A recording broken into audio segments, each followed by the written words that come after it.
ይሄን ቪዲዮ ካያችሁ ህይወታችሁ ይቀየራል ምናምን አላችሁም እውነት ለመናገር ምክንያቱም የሰው ልጅ ባነበበውና በሰማው ልክ ሳይሆን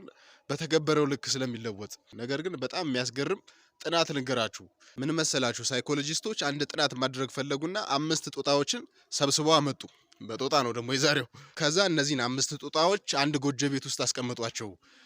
ከዛ በኋላ ጎጆ ቤቱን ከዘጉ በኋላ መሃሉ አምዱ ላይ አንድ መሰላል አስቀመጡ መሰላሉ ጫፍ ላይ ደግሞ ሙዝ አስቀመጡ ጦጣና ሙዝ ተገናኙ ማለት ነው እንግዲህ ኢማጂን አድርጉ ጎጆ ቤት ውስጥ መሬቱ ላይ ጦጣዎች አሉ 5 ጦጣዎች አምዱ ላይ ተደግፈው በቁም አንድ መሰላል ጫፍ ላይ ደግሞ በጣም የሚያማምሩ የበሰሉ ሙዞች ተቀምጠዋል መጀመሪያ አካባቢ ማናቸውም ጦጣ ሙዙን አላየቱም ነበር ከዛ ግን አንዷ ከው ስትል ቀና ስትል ሙዝ አለ እንዴ ሙዝ ምናምን ብላ ለመውጣት ደረጃውን መሰቀል ስትጀምር ከየት እንደመጣ ሳይታወቅ በጣም ቀዝቃዛ በረዶ የሆነ ውሃ ደበደባቸው እሷ ልክ መሰቀል ስትጀምር ከመሬት ያሉትን አዘነቡባቸው ከዛ ተመልሳ ወረደች አሁን የሆነ ግራ ተጋብተዋል ነገር ግን አልተረዱትም ምክንያቱን ተመልሰው ሌላኛው ጦጣ ደግሞ እንደገና ለመውጣት ሞከረች እሷም ልክ ለመውጣት ስትሞክር የቀሩት ላይ ያ የቅድሙ ዝናብ ዘነበባቸው ሶስተኛዋም እንደገና ለመውጣት ስትሞክር ሌሎች ላይ ዝናብ ዘነበባቸው አሁን የሆነ ነገር ተረድተዋል ምንድነው እሱም ያንን ሙዝ ለመብላት በዚህ ደረጃ መውጣት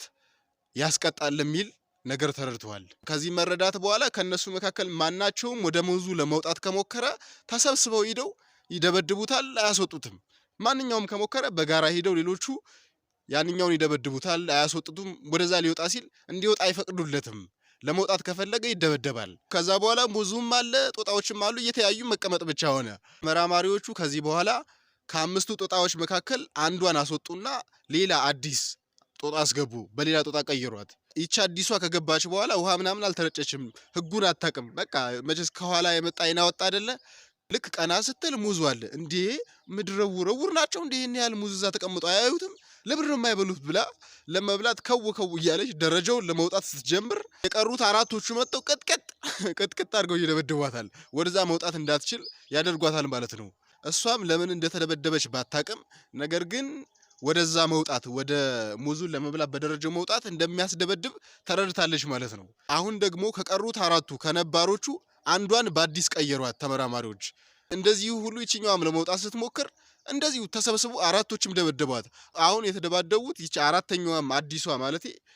ውሃ ያልተረጨችው የተደበደበችው እሷም አብራ ተደባደበች ምክንያቱን አታውቀውም ነገር ግን አብራ ተደባደበች ማለት ነው እንደዚህ እያሉ አምስቶችንም ቀየሯቸው ከዚህ በኋላ አምስቶቹም ውሃ አልተረጩም ነገር ግን ወደዛ ለመውጣት ሲሞክሩ ተደብድበዋል የሚያውቁት ነገር ቢኖር ወደዛ ደረጃ መውጣት አይቻልም ወደዛ ለመውጣት የሞከረ ማንኛውም ጦጣ መደብደብ አለበት የሚለውን ነገር ብቻ ነው የሚያውቁት ለምን እንደዛ እንደሚደረግ ግን አያውቁም ከዛ በኋላ ተመራማሪዎች እንደሚሉት የሰው ልጅ ብላይንድ ኮንፊርሚቲ እንዳለበት ተናገሩ ማለቴ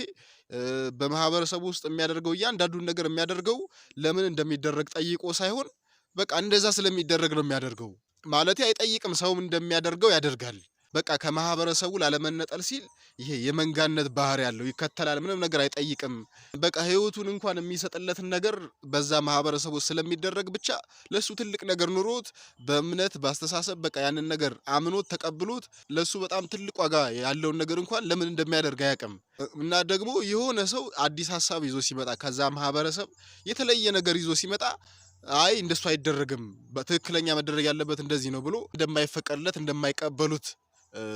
ተናግረዋል እነሱ እኔ ግን እንዳንድ የሐሳብ ሰው እግዚአብሔር ላይና ሰክሰስ ላይ የሆነ ነገር ልበላችሁ ከዚህ ጋር አያይዤ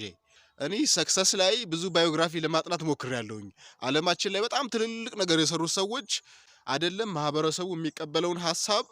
የተፈጥሮን ህግ እንኳን የተቃረኑ ሰዎች ናቸው ማለት የሰውን ሐሳብ ብቻ ሳይሆን ተፈጥሮን ራሱ የተቃረኑ ሰዎች ናቸው ለምን ብለው ይጠይቁ ለምሳሌ ራይት ብራዘር ማየት እንችላለን እነዚህ ሰዎች በዛ ዘመን አውሮፕላን መስራት ፈለጉ አስቡት በዛ ዘመን አውሮፕላን የሚባል ነገር ታይቶ አይታወቅም ተሰርቶ አይታወቅም አዲስ ነው ለዛ ማህበረሰብ ያ ማህበረሰብ ሊቀበላቸው አይችልም በቃ እንደብድ ነበር የታዩት እና ደግሞ ማህበረሰቡን ብቻ ሳይሆን ተፈጥሮንም ተቃርነው ነበር ያን ነገር ለመስራት የፈለጉት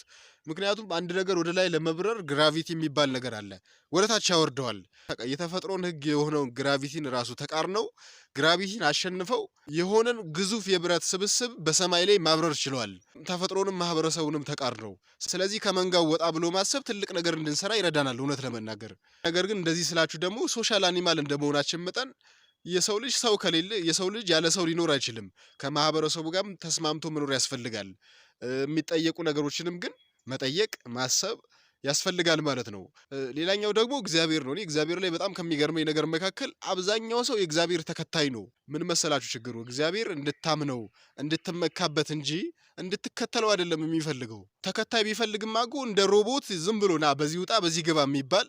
ቀጥ ብሎ የሚታዘዝ አድርጎ ሊሰራን ይችል ነበር። ነፃነት የሚባል ነገር አይሰጠንም ነበረ። ደግሞ እግዚአብሔር ምን ይጎርልበታል? እኛ ከሱ እንጠቀማለን እንጂ እሱ ከኛ የሚጠቀመው የሚያገኘው ነገር የለም። እውነት ለመናገር ምልላችሁ ነው። እግዚአብሔርን ልታምንበት እሱን ተማምነ ፖቴንሻልን ልታወጣ እንጂ ዝም ብለ ተከታይ ሁነ ዝም ብለ ትከተላለህ። ተግባርህና እምነት ሌላ ከሆነ ዝም ብሎ መደናቆር ነው የሚሆነው። አትሰማሙም። ስለዚህ ልታምነው ይገባል። ቢኮዝ ሂዝ ዮር ዳድ። ለማንኛውም ቪዲዮ ከተመቻችሁ ኮመንት ላይ የሆነ ነገር ጻፉ። በዛ ምን ያህል ሰው እንደተመቸው እረዳለሁኝ። ይመቻችሁ።